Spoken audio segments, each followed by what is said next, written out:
तीनों को जो है वो शराब पिलाई। शराब पिलाने के बाद जो है वो लोहे की रॉड से उनके ऊपर हमला किया और तीनों को एक साथ खत्म कर डाला। उसके बाद जब उनकी पत्नी वहां पे आई तो उन्होंने अपनी पत्नी को भी लोहे की रॉड से मारी और पत्नी भी वहां पे गिर करके मर गई।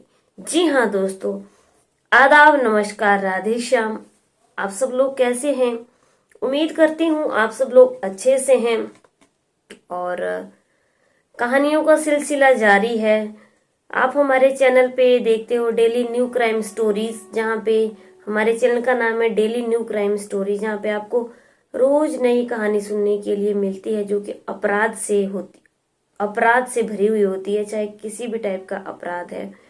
तो दोस्तों, आज की कहानी का रुख करते हैं महाराष्ट्र के यवतमाल से। इससे पहले दोस्तों, मैं आप लोगों से कुछ शेयर करना चाहती हूँ कि कोरोना जो है वो हमारे देश भारत में फिर से फैल रहा है। इसलिए दोस्तों बहुत सतर्क होकर के रहें, बहुत एक्टिव होकर के रहें। केरला में, गोवा में और महाराष्ट्र में बहुत तेजी से संक्रमण जो है वो फैल रहा है। तो दोस्तों सेफ रहें और सुरक्षित रहें। चलिए आज की कहानी का रुख हम करते हैं महाराष्ट्र के यवतमाल से, जहां पे एक घटना जो है वो कलंबा के तीर ज्यादा पारधी बांध इलाके की है। मैं एक बार आपको फिर से बता रही हूँ कि ये जो कहानी है आज की, ये कहानी है हमारे महाराष्ट्र के यवतमाल के कलंबा के तीन ज्यादा पारधी बांध इलाके की है, जहां पे गोविंद वीरचंद पवार नाम का एक शख्स है, जिनकी शादी जो है वो रेखा से हुई और दोनों की बहुत अच्छी लाइफ चल रही थी, बहुत ही सुकून भरी लाइफ थी, कहीं पर कोई द्वेष क्लेश नहीं था। लेकिन कुछ दिनों के बाद क्या हुआ कि गोविंद वीरचंद पवार को जो है वो अपनी पत्नी रेखा के ऊपर शक होने लगा कि रेखा का अफेयर जो है वो किसी और इंसान के साथ चल रहा है।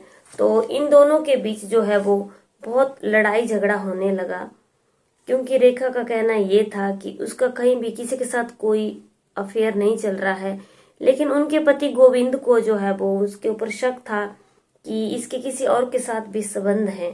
तो इस वजह से इन दोनों के बीच झगड़ा होने लगा। अब झगड़ा इतना ज्यादा होने लगा कि गोविंद जो है वो एक दिन रेखा के घर चला जाता है, मतलब अपने ससुराल चला जाता है, और ससुराल में जा करके वो अपने सास से, अपने ससुर से और अपने साले से सबसे एक ही बात बताता है कि उनकी लड़की का जो है वो किसी और के साथ जो है वो अफेयर चल रहा है। लेकिन जो उसके ससुराल वाले हैं वो भी उसको यही बोलते हैं कि ऐसा कुछ भी नहीं है, और जो शक की सुई जो है वो अपने दिमाग से निकाल दो, क्योंकि हमारी लड़की का किसी और के साथ कोई भी अफेयर, कोई भी कुछ भी संबंध नहीं है। माँ बाप और साले जो हैं वो यही कहते हैं, लेकिन जब वो नहीं मानता है तो उसके जो ससुर हैं और जो उसके साले हैं उसकी खूब वहां जम करके पिटाई करते हैं और गोविंद को खूब मारा पिटा जाता है।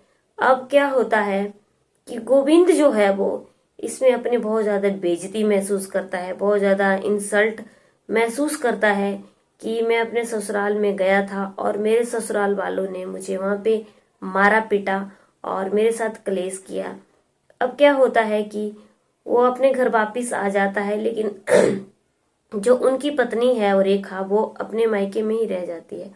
अब क्या होता है कि वो गोविंद जब अपने घर वापिस आ जाता है तो गोविंद अपने दिमाग में ये कहानी बना लेता है कि ये इनसे अपनी मार पिटाई का बदला जरूर लेगा और ये इन सबको मार देगा, मार डालेगा। अब कुछ दिनों के बाद क्या होता है दोस्तों कि गोविंद जो है वो फिर से अपने ससुराल जाता है, लेकिन सबके साथ बहुत नॉर्मली होकर के बहुत ही प्यार से बात करता है, बहुत ही अपने विश्वास में उन सबको ले लेता है। जब वो अपने विश्वास में उन सबको ले लेता है तो उसके बाद क्या होता है, उन सबको बहुत ज्यादा शराब पिलाता है और अपने साले, जिनमें जो उनके ससुर है पंडित घोसले और साले ज्ञानेश्वर घोषले, और दूसरा साला जो है वो है सुनील घोषले। इन सबको वो खूब सारा शराब पिलाता है। जब ये लोग शराब पी लेते हैं तो ये अपने होश में नहीं रहते हैं। तो अब गोविंद का दिमाग जो है वो काम करने लगता है। वहां पे एक लोहे की रॉड पड़ी होती है और उसे अपनी बेइज्जती का बदला लेना होता है। तो वहां पे पड़ी हुई लोहे की रॉड को उठाता है और उनके ऊपर जो है वो वार कर देता है। अब जब वो उनके ऊपर लोहे की रॉड से वार कर देता है तो वो एक ही वार में जो है वो ये लोग वहीं पे ढेर हो जाते हैं और वो उनके ऊपर वार करता जाता है और वो वहीं पे खत्म हो जाते हैं, मर जाते हैं। जब वहां पे चीख पुकार की आवाजें सुनाई देती है तो अंदर कमरे से जो है वो उसकी पत्नी आती है, रेखा। तो जब अंदर से कमरे से उसकी पत्नी रेखा आती है तो रेखा को आते हुए देखकर गोविंद जो है वो लोहे की रॉड से उसके ऊपर भी वार करता है और वो उसकी पत्नी जो है वहीं पे ढेर हो जाती है और वो बहुत जल्दी जल्दी जो है उसके ऊपर वार करने लगता है, जिससे उसकी वहीं पे मृत्यु हो जाती है। अब उनकी चीख पुकार सुनने के बाद जब उनकी सास भी बाहर आ जाती है, सास का नाम जो है वो रुखमा है। जब सास रुखमा देवी बाहर आ जाती है तो जो उनका जवाई होता है गोविंद, वो अपनी सास के ऊपर भी एक रॉड का प्रहार कर देता है और सास वहीं पे ढेर हो जाती है। तो उसको ये लगता है गोविंद को कि अब सबको मैंने मार डाला है, अब मैं यहाँ से भाग चलता हूँ। जब वो गोविंद वहां से भाग जाता है तो क्या होता है कि वहां पे जो सास होती है वो मरी हुई नहीं होती है, सास को थोड़ा होश होता है। जब सास चिल्लाने की आवाज चिल्लाती है बाद में तो वहां के पड़ोसी जो हैं वो वहां पे इकट्ठे हो जाते हैं।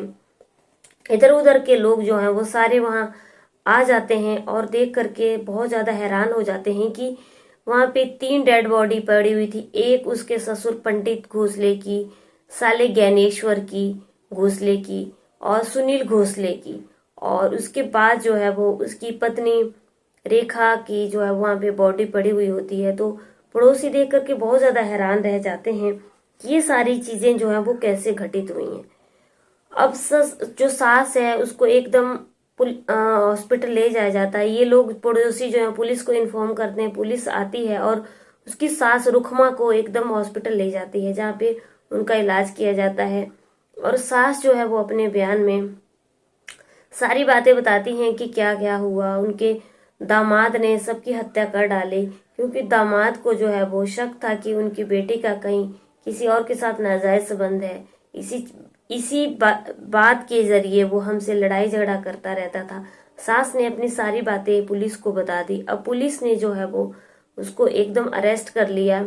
अरेस्ट करने के बाद उसे जेल में डाल दिया। दोस्तों, आज की कहानी से हमें क्या शिक्षा मिलती है?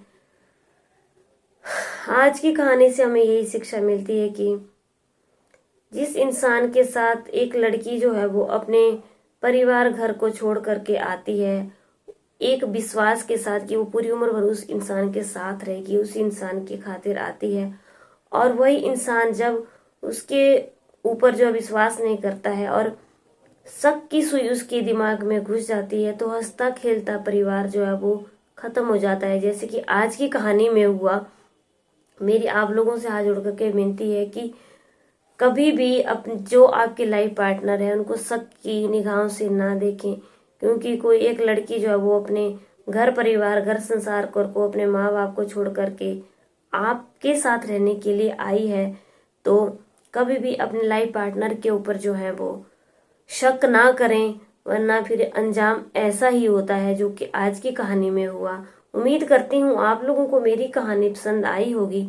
मेरी कहानी जो थी वो आज की थी महाराष्ट्र के यवतमाल के कलम्बा के तीर ज्यादा पारधी बांध इलाके की, जहाँ पे गोविंद नाम के एक शख्स ने अपनी पत्नी जो रेखा नाम की थी, शक की निगाहों से देख करके अपने हंसते खेलते परिवार को खत्म कर डाला। अपने सास ससुर को, सास तो अभी जिंदा है, उनका इलाज चल रहा है हॉस्पिटल में, अपने ससुर को 2 सालों को और अपनी पत्नी को खत्म कर डाला। चलिए कल की कहानी में आप लोगों से फिर से मुलाकात होती है। बने रहिए मेरे चैनल पे। और दोस्तों, चैनल को सब्सक्राइब नहीं किया है, सब्सक्राइब कर लीजिए। आप लोगों से हाथ जोड़ करके विनती है। आप लोगों से कल फिर से मुलाकात होगी। तब तक के लिए जय हिंद, जय भारत।